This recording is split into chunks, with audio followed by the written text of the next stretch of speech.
Hey guys, thanks for tuning into the video today. I just wanted to give you a quick message before we get started. If you enjoy this channel and want to see it continue to grow, the absolute best way to help me do so is to one, hit that subscribe button. It's totally free, so definitely helps out the channel and I appreciate you hitting it. Two is sharing this with your friends. This is a people-driven show. You are what drives this show forward, so every time you share it with your friends, it's that many more eyeballs that this show can get in front of. All that said, I highly appreciate you tuning in today, so definitely enjoy the video. Yo, what is up YouTube? T-Hatch coming back at you with another video. Today we are going to be talking about the Utah Jazz and their Game 7 versus the Denver Nuggets, and how that unfortunately didn't go good for myself, a Utah Jazz fan. Not just going to be talking about Game 7 and this playoff series that we just went through with the Jazz and the Nuggets, but also going to be talking about the Utah Jazz's future and potential moves that they could make to truly build a team around Donovan Mitchell that can actually contend. So definitely... I was going to say excited to talk about this, but I'm not excited to be talking about the Jazz getting kicked out of the playoffs, but I do think there's definitely some interesting things to talk about here. So first thing I want to do is kind of recap this Game 7 that we just went through, this playoff series that we just went through, because really I think this is going to go down in memory, at least with basketball fans that are, in the world watching basketball right now. This is going to be a series that people remember for a long time. The duel between Donovan Mitchell and Jamal Murray, both of these guys really exploding and showing that they can be the cornerstone of great playoff NBA offenses. Obviously, Jokic was a huge part of that for Denver.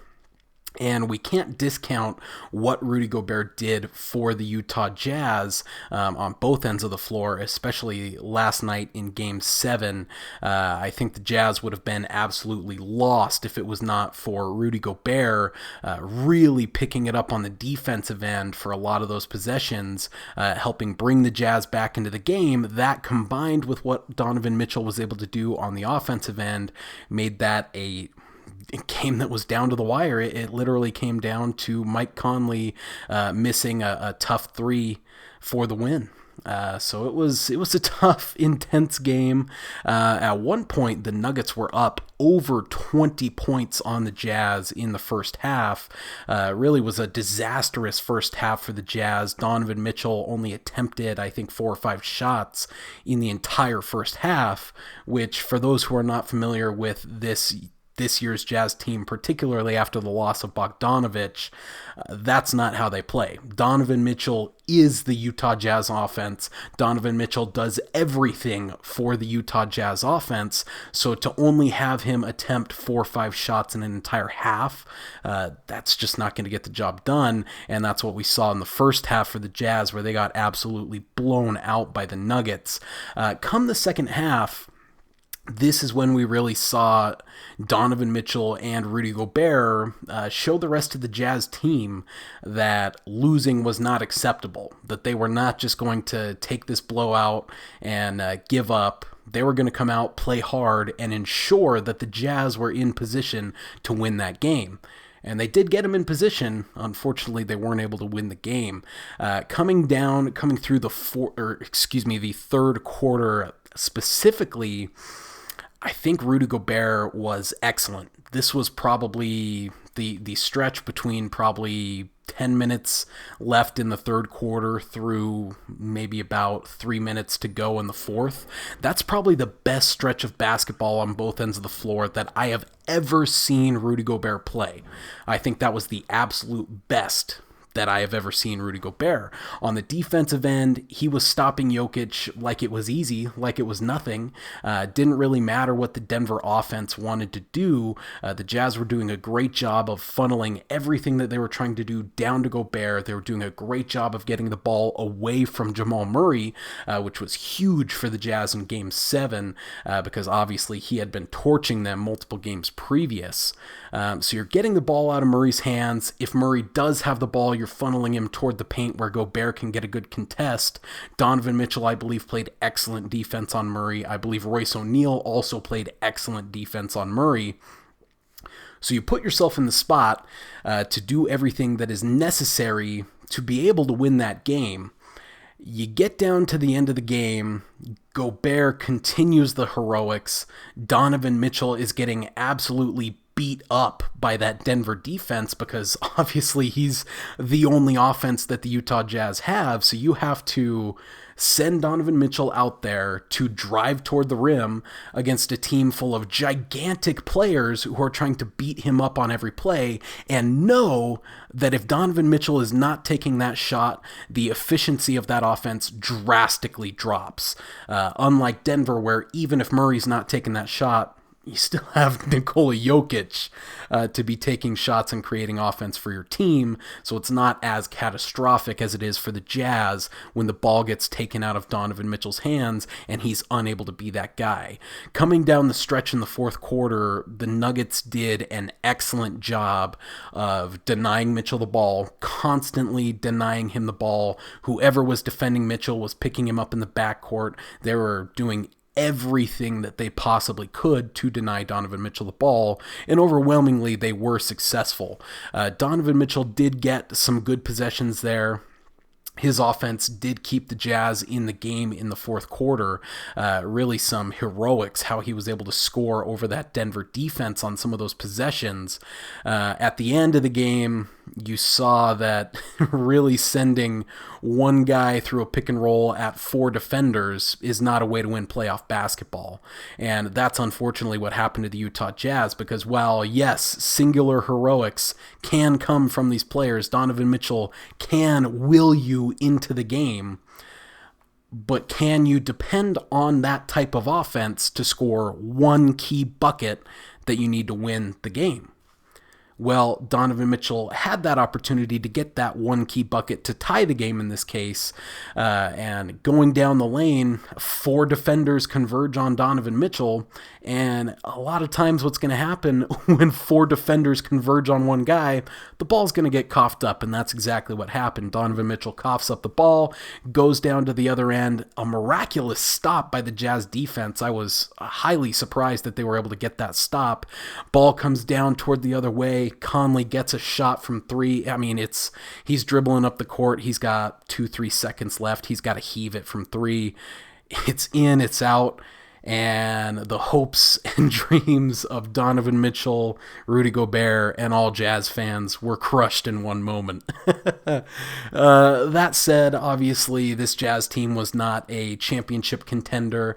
No one in Utah feels like they're getting robbed of a championship by one shot. Not the case. Both this Nuggets team and this Jazz team were likely to get taken out of the playoffs by the Clippers in the next round.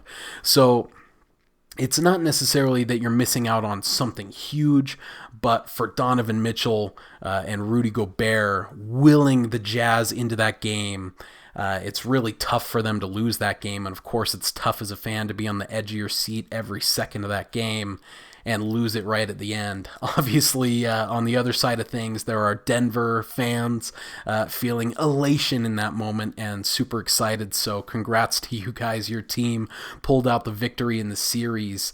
But really, the duel between Donovan Mitchell and Jamal Murray showed me, in my opinion, less about those 2 specific players, because I think what we can come away with for both of them out of this series is that they are legitimate offensive superstar level guys.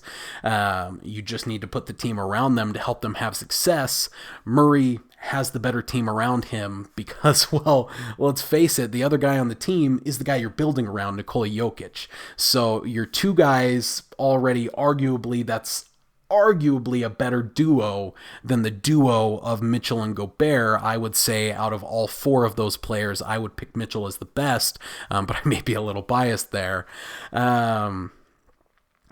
But for Denver, a team that does have that second bona fide star who can get it done on offense, although he does have his troubles on defense where Gobert does not, But having that second offensive star, not just second offensive player, second offensive star, is huge. Then you throw in that you've still got guys like Michael Porter Jr. who can get buckets. We know Bol Bol is going to be coming in the future, although that didn't play a big role in this series. In years to come, Bol Bol will be huge for that Denver Nuggets team. Combine on top of that, you've got guys like Jeremy Grant, Paul Millsap, who are able to come out there, play defense, hit threes on the other end, and you combine that roster together versus what was there trying to help Mitchell and Gobert, which is Mike Conley, who is now, I think it's not arguable at this point, he is less than who he used to be. He is declining. So you've got a declining Mike Conley. You've got Joe Ingles, who, Joe Ingles is a really good player. I like having Joe Ingles on that Jazz team, but if he's your third best offensive player, that's a bad spot to be. No offense to Joe Ingles. He's a good pick and roll player. He's a good passer. He's a good three-point shooter. He's a good defender. He's not a third option. Now, obviously, things are a little different. If you've got Bogdanovich, all of a sudden Ingles is that fourth guy, but is Ingles even a fourth guy?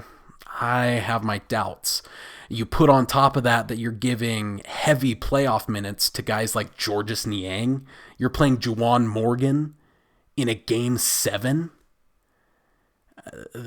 that's a terrible spot to be. When your final five out there on the court is Donovan Mitchell, Mike Conley, Royce O'Neal, Joe Ingles, and Rudy Gobert, yikes. I mean, I guess you have the option to throw Jordan Clarkson in there, but what are you getting with Clarkson? Are you getting the guy who's going to go off for an efficient 20 points, or are you getting the guy who's going to jack up enough shots to do that, but make basically none of them? Well, we saw last night, Jordan Clarkson was the second guy, the guy who made basically none of them. So this Jazz team was just not deep enough to give Mitchell the help that he needs. And even at that, they don't have the top-end talent either. So this is a middling Jazz roster that was hoisted to where they are by the talent of Donovan Mitchell and Rudy Gobert. And if you're not able to put the guys around them, then things are going to start getting bad really fast in Utah, because you look at the situation that they're in with Gobert and Mitchell. Obviously, you do still have Mitchell under team control for quite a few years. He still has an extension coming up in the pipeline, so that's going to keep him on the team for a while, assuming he doesn't request a trade, which we'll talk a little bit more about here soon. With Gobert, the real issue is you're creeping up on the day where you're going to have to offer him a supermax contract. Gobert has earned a supermax contract, and of course, if you're an NBA player and you're eligible for a supermax contract, what do you think you're going to demand when negotiations come around? It's going to be the supermax. That's what Gobert is going to want, and frankly, from his perspective, he deserves that. So it puts you in this really, really, really tough spot where beyond that Gobert extension, at that point, Mitchell's already going to be on his extension. Your cap space is kind of done at that point. So you have to do all of your roster construction, all of the talent addition that will come from free agency and large money acquisitions needs to happen in the next year or two if your plan is to move forward with Mitchell and Gobert. What does that look like? Gosh, with this free agency class, with this draft class, I honestly don't know what the Jazz are going to be able to do. Now, if you're confident that Bogdanovich is a number 2 scorer on a championship team, which I have my doubts, I think he would be one of the best number 3 guys on a championship team that maybe we've ever seen, besides, guys like Chris Bosh. But as a number 2, I don't know how much I can trust Bogdanovich with that spot. Now, that said, I love Bogdanovich. I love having him on this Jazz team. I think he fits the team perfectly. I think his role fits Quinn Snyder's system perfectly. So I love having him there. I just don't think he's the number 2 offensive player on a championship team. Obviously, Gobert is never going to become that guy, even though he has shown improvement this year on the offensive end. And especially in the playoffs against Denver, he showed that when he wants to be, he can be dominant on the inside. Especially in the fourth quarter, at the end of that game, Gobert was willing buckets that we would have never seen from Gobert in the regular season. He was willing rebounds off of this Denver team in a way that it looked like a cat playing with a mouse out there. He could have whatever he wanted on the inside. So are we going to see a little bit more of that come out in some of these regular season games from Gobert? Can he get to a consistent 20-point guy? Because if you look at this team, if you're getting the contributions that you already are out of Mitchell, if you're getting 20 points plus out of Bogdanovich, if you're getting 20 points plus out of Gobert, there's actually not a ton you would have to add to that team to at least be competitive. Could it be Mike Conley actually playing like the Mike Conley that the Utah Jazz thought they were getting? If all those things trend good, then you're in a pretty good spot if you're the Jazz. At that point, your offseason plans would really just be, how do we fill out the depth on this roster and make sure that we don't end up in another situation like we were here, where Georges Niang and Juwan Morgan are getting legit minutes in a Game 7. That just can't happen. You cannot have guys like that on the floor on a Game 7 in the NBA playoffs. You're going to get eaten alive, and that's exactly what happened to the Jazz out there. You notice in the second half, you didn't really see Niang or Morgan or any of those guys. The Jazz were basically down to a 7-man rotation. So if those things all trend well for the Jazz, yes, you could just add depth to this roster, run it back for another year, and say we believe in these guys. But there are times throughout this playoff series where you could see it on the face of Donovan Mitchell, just that kind of, I'm here alone, it doesn't matter how much I do, it's not going to translate to us getting a victory because I can't overcome the lack of talent on this roster. And at times it seemed like Donovan Mitchell was just yearning for that one possession off where he doesn't have to feel guilty about taking a possession off, because he can hand it to another player who can go get a bucket, who can run efficient NBA offense. He just hasn't had that option since the bubble has started here. And again, is Bogdanovich really that guy where it's completely guilt-free for Donovan Mitchell to take a possession off? I don't necessarily think so. So that leaves you in a position where you say, okay, maybe this is an offseason where the Jazz need to seriously look at some major changes to this roster and bringing in some different types of talent to play with Donovan Mitchell. So I've actually put together quite a few potential trades that the Jazz could make in the offseason to give themselves a shot of correcting this situation that they found themselves in. So what we're looking at here, I'm going to start with a little bit of an off-the-wall trade. I don't have a particular order that I have these trades in, but I found this one just an interesting idea. I don't know how in love with this all of the teams here would be, but these are teams and players that are rumored to be having some moves happening in this offseason. So I think at the very least, all of these GMs would be receptive to this proposed trade. Now, what is that trade? This is a trade between the Utah Jazz, the Portland Trailblazers, and the Sacramento Kings. So this is a 3-team trade. You'll see on the screen here what the Jazz would receive in this 3-team deal would be Nemanja Bjelica, Corey Joseph, CJ McCollum, and Marvin Bagley III. Outgoing for the Jazz would be Rudy Gobert, Royce O'Neal, Nigel Williams-Goss, a 2nd-round pick, and 2 first-round picks, along with Mike Conley. So Mike Conley and the 2 first-round picks, which would be a 2020 this year and a 2024, would be going to the Kings. whereas the Blazers would be receiving Gobert, O'Neal, Williams, Goss, and the second round pick. So really the idea behind this trade is essentially the Jazz recognize, okay, Mike Conley's not going to be the guy we thought he was. This is essentially dead salary at this point. We can find other point guards that we would pay substantially less that can do what Mike Conley did for us this year. Obviously, that would be the Jazz deciding that they don't believe he's the guy they thought they were getting. But in that case, this is a potential trade here. Now, what's the idea behind moving both Conley and Gobert? Well, again, it's that supermax with Gobert, that pending supermax.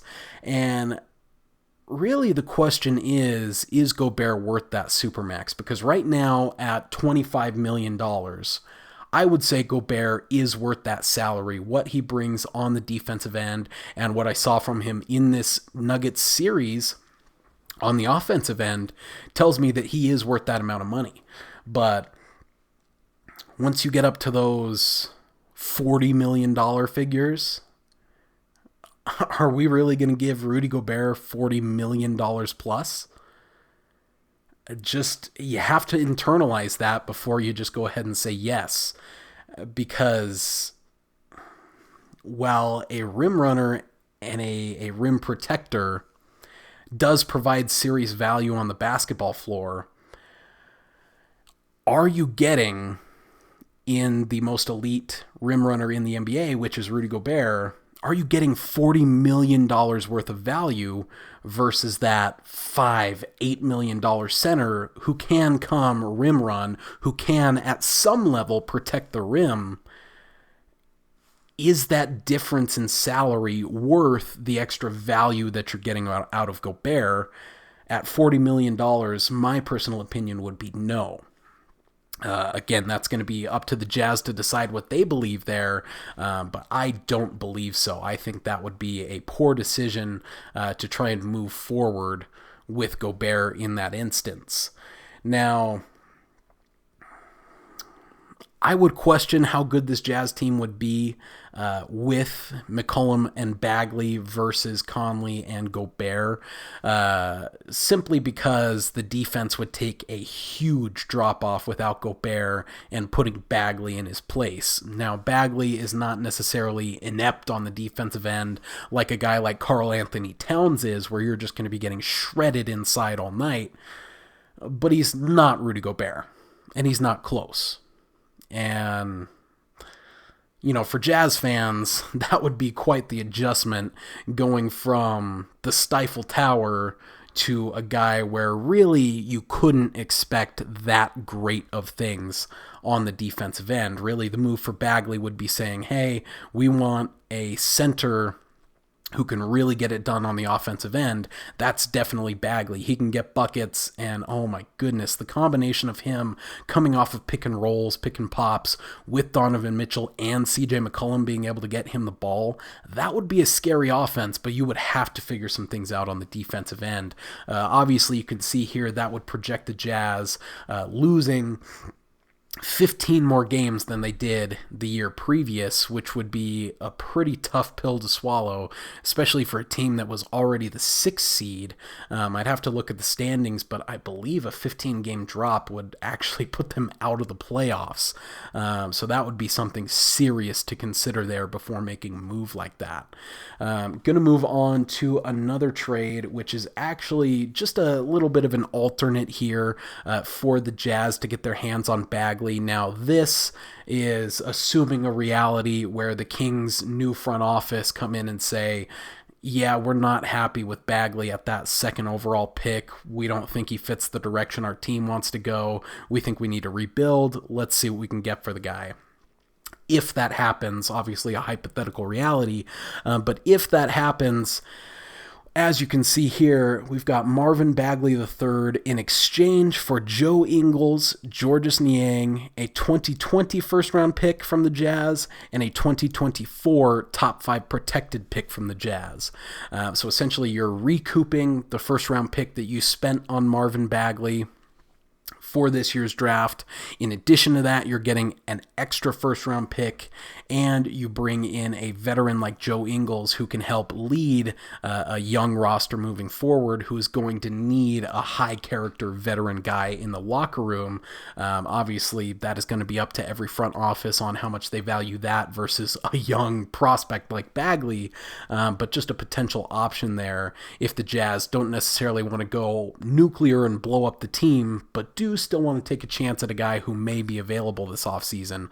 That's one way to do it. Now, I'm going to move on to another trade that has been rumored quite a bit. This is just kind of my rendition of the trade, which is Mike Conley for Chris Paul. So in this trade, the Jazz would receive Chris Paul, the Thunder would receive Mike Conley, Ed Davis, a 2022 second-round pick, a 2021 second-round pick, and the Jazz's 2020 first-round pick. So for this trade, really what this is the Thunder saying, yeah, it was fun to be competitive with Chris Paul for a year, but we think it's time to move toward the future, and we think some extra draft capital would be good for us to have moving forward. If I'm honest, I actually don't see the Thunder moving on from Chris Paul this offseason if it's for draft picks, and really I don't see the player that would be good enough for them to say, yeah, we should trade Chris Paul for this guy, that another team would be willing to trade, obviously. I don't see really what the Thunder are actually getting here, unless they highly value somebody in the late first round in this year's draft, which with this draft class, I find that hard to believe. On top of that, they already have tons of draft capital that they got from the Paul George trade. So really, I don't see Chris Paul being on the move unless there is a young player that the Thunder love that becomes available, or a absolute cache of picks, which I just don't really see any team trading for Chris Paul, especially not the Jazz. I don't think the Jazz would give up more than one first-round pick in that deal, and to me, that doesn't make sense to either team. But a potential trade there.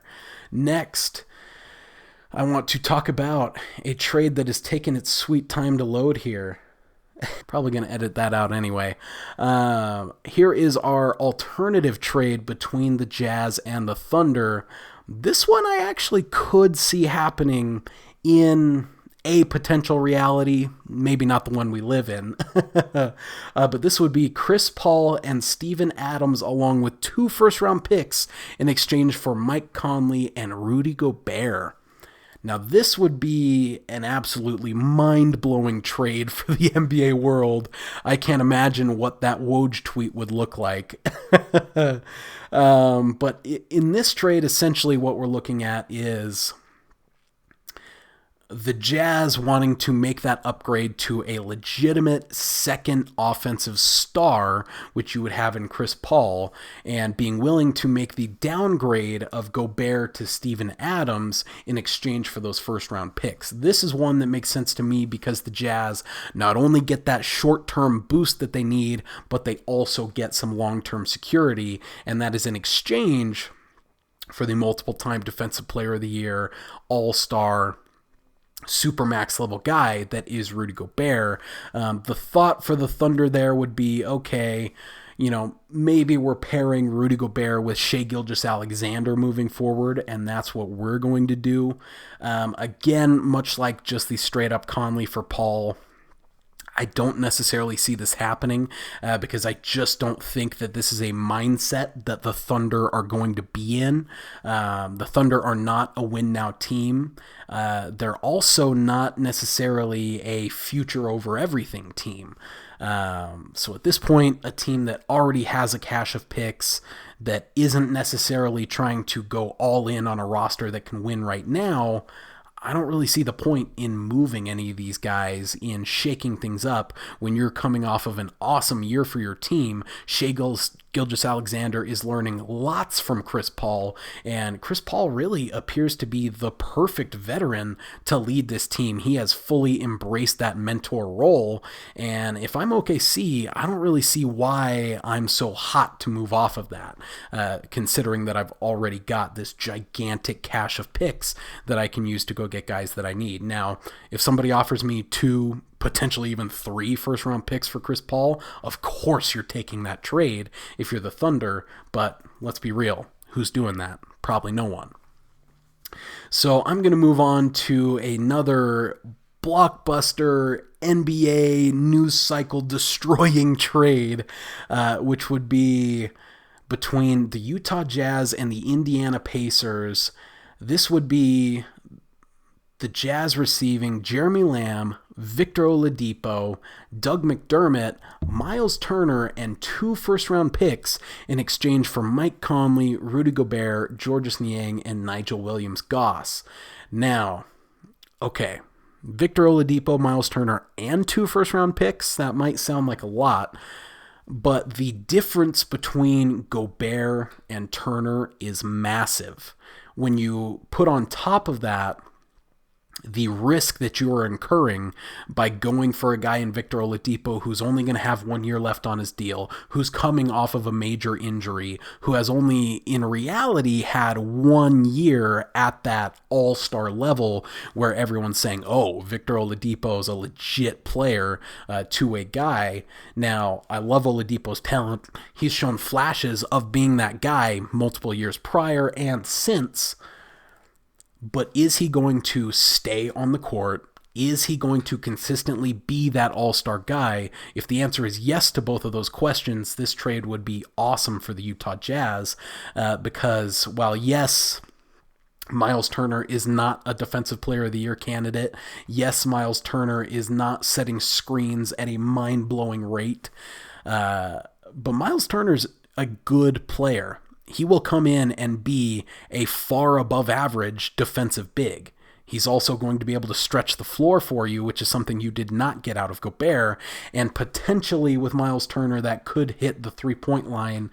However, we've been saying that for years now. It hasn't really happened in an efficient way. So still waiting to see that. On top of that, for the Jazz, you'd be getting those 2 first-round picks moving into the future to help you add talent to that roster as you're growing. Now, a Pacers team that has Rudy Gobert, that has Domantas Sabonis, that has Malcolm Brogdon is not going to be a team with picks in the lottery. So these are going to be mid-first-round picks, just like the Jazz picks are. But when you're adding multiple guys in that mid-first round area, all of a sudden that bench that was depleted this year for the Jazz team starts to look a lot more full and like it's got a lot more options that you can go to when you end up in a bind. So I think that would be an excellent trade for the Jazz moving forward, and that would be if Indiana feels like hitting that abort button on this and getting away from Oladipo as your main guy. That's a potential option for both of those teams that I think would be pretty darn exciting. Now I'm going to move on to a team that a lot of people probably are not expecting to hear come up in this discussion, but that's the Golden State Warriors. And that they may have some interest in bringing in Rudy Gobert to play the center position, catch those lobs from Draymond on the short roll. And this trade would look like the Jazz would send Rudy Gobert in exchange for Andrew Wiggins, Eric Pascal, the number 2 pick in this year's draft, and a 2026 first-round pick from the Golden State Warriors. Now, the whole point of this trade, of course, is not Andrew Wiggins. Sorry, Andrew, that's just reality. This would be for that number 2 pick, because essentially you are guaranteeing yourself one of LaMelo Ball, Anthony Edwards, and James Wiseman. Now, in this case, James Wiseman does become a legitimate option at that number 2 pick, being that the Jazz would now need to replace Rudy Gobert. However, I would not really see a reality where the Jazz would trade Gobert just to draft Wiseman. The only thing that can make that make sense to me is they really want to avoid that supermax, but they still want to play a similar style to what they had, which is a heavy pick and roll offense.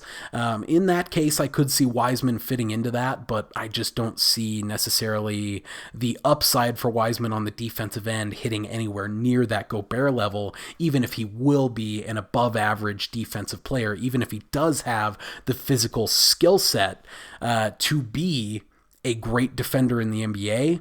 Is he going to be Gobert level? I think expecting anybody to be Gobert level is making a fool of yourself. So that said, you're probably making that trade in hopes that you're going to get either LaMelo Ball or Anthony Edwards to pair along with Donovan Mitchell. And both of those are intriguing options, but not ideal, because both of those guys are going to need the ball in their hands to be effective, which of course Donovan Mitchell does as well. Now, in a lot of cases, people would kind of pit this up to be a little bit of a problem. Oh, who's got the ball? All this kind of stuff. With the Jazz, as I've explained, that's really what Donovan Mitchell needs right now, is somebody else he can give the ball to, take a possession off, and know that things are going to go well. That's going to happen with LaMelo Ball running that offense on those secondary possessions, secondary meaning not Donovan Mitchell. Same with Anthony Edwards. I would feel pretty confident that he's either going to get a bucket or at least get a good pass for a decent shot out of that possession. So that's something to look at there. That's something to consider. This is a more long-term option. However, I do think it also fills a hole for the Jazz at that starting small forward spot. At that point, let's say it's either Ball or Edwards. Just fill one of those guys in at the other guard slot next to Mitchell. You've got Wiggins, Bogdanovich, and then you just have to find a center. That could be a pretty good team depending on who you're able to fill that center spot with, and if you're able to find somebody to back them up as well, because obviously getting rid of Rudy Gobert for the Jazz is not just getting rid of their starting center, it's getting rid of their only center. So that would be a big deal, is who are you bringing in to replace Rudy Gobert at that center spot? That would make the difference to me on that trade. Now, moving on to the final trade that I've set up. This is yet another trade involving the Minnesota Timberwolves. Obviously, lots of trades have been rumored with the Timberwolves since they landed that first-round pick in the lottery. This trade does involve that. This is an interesting one. So it's a 3-team trade between the Jazz, the Timberwolves, and the Pelicans, with Rudy Gobert going to the Pelicans to start alongside Zion Williamson in that front court, which would be absolutely scary. So this trade would look like outgoing for the Jazz would be just Rudy Gobert. Incoming for the Jazz would be James Johnson from the Timberwolves, Jackson Hayes from the Pelicans, a 2021 first-round pick from the Pelicans, and a 2020 pick from the Timberwolves, obviously being the number 1 overall pick. For the Timberwolves, what the heck are they getting in this deal? They are getting from the Pelicans JJ Redick, Josh Hart, Nickeil Alexander-Walker, and the number 13 pick in this draft. So essentially, what's happening in this trade is Minnesota can look at this and say, okay, well, I'm trading down from number 1 to number 13, and what I get in exchange is JJ Redick, Josh Hart, and Nickeil Alexander-Walker. Now, for a team that is building themselves around D'Angelo Russell and Karl Anthony Towns, a guy like JJ Redick may fit into that perfectly because he does not need the ball in his hands. Quite the opposite. He's most effective without the ball in his hands. So you can really be running your action between D'Lo and Towns. All of a sudden, teams are going to start losing Redick on the other side. You're going to be able to run him off of pin downs, distracting the defense on the other side, and highly raise the value of that offense that you're running in Minnesota. So I think Redick would be a perfect fit there for the year that he's on contract. And then on top of that, you're getting guys in Nickeil Alexander-Walker and Josh Hart who can play that shooting guard and small forward position, which are both positions of need for the Timberwolves. So essentially this is saying we'll trade down from number 1 to number 13 to get a really good scorer who fits perfectly with our roster, and a couple guys who can grow that fit our team, as opposed to staying at number one and picking from one of the three most talented players, none of which fit with our team. So that's really the value proposition for the Timberwolves there. From the Pelicans' perspective, it's essentially saying, okay, well, would we rather have 3 shooting guards and a 13th overall pick, or Rudy Gobert? I think they'd rather have Rudy Gobert. Giving up that 2021 first is like nothing for them, because they have a gigantic war chest full of picks there for New Orleans. So from their perspective, this is kind of a no-brainer. Yes, they do have to give up Jackson Hayes and a couple young guards, but let's face it, are you that upset about losing Jackson Hayes if you're getting Rudy Gobert? No, you're not. From the Jazz's perspective, you're getting that number 1 overall pick, so you get your choice of those top 3 talents. In this case, since you're bringing in Jackson Hayes, I don't really see them going with Wiseman at the number 1 overall, so you're probably getting Ball or Edwards. You're solving that second creator on the offensive end. You're solving your problem there, as well as you're solving the problem of what do we do at our center spot moving forward. You've got a young guy in Jackson Hayes who can grow into that. Now, I would recommend, even after making this trade, to go out in free agency and find yourself a veteran center who can come in and hold things up on the defensive end of the floor for your starting lineup, and let Hayes continue to grow and learn from the bench, where he can really spend his minutes catching lobs on the offensive end and catching his lumps on the defensive end. So that, in my opinion, may be the best trade for the Jazz long term, because you're going to get a true second option to go along with Mitchell. And in this trade, you're still maintaining Bogdanovich, so he doesn't have to be the second guy right away. All of a sudden, Bogdanovich can be that other reliable 20 points that you're getting. Of course, Mitchell's going to do what he does. And now the pressure's off a little bit on LaMelo Ball or Anthony Edwards, where instead of going to a team that didn't make the playoffs, a team that needs them to be a hero, they're going to a team that says, hey, we just need you to be a third option, be a change of pace when Donovan Mitchell needs a little rest. Boom, they can do that, no problem. So I think that would be a good situation for the Jazz to find themselves in, especially when you consider the only outgoing thing in that trade is Rudy Gobert. Now, obviously, that's losing your second best player. That's losing a multiple-time Defensive Player of the Year. That's losing a multiple-time All-Star. That's losing Rudy Gobert. But you're gaining a lot. So if the Jazz decide to move in a direction away from Rudy Gobert, this would be a great option that would still leave Mike Conley on the table to be able to be traded. So this would put the Jazz in a good spot if they were able to pull this off. Who gets what picks, things like that, that's open to negotiation between these GMs, but that's a basic construct of what I think a trade between these 3 teams could look like, and I think that's pretty intriguing. That said, that covers the final trade option that I had for the Jazz. I'm actually very curious to hear what you guys have to say as far as potential trades that the Jazz could do this offseason, whether it includes Gobert, whether it includes Conley, whether it includes neither of them. I would love to hear your ideas below for what the Jazz can do moving forward to get better. Simply put.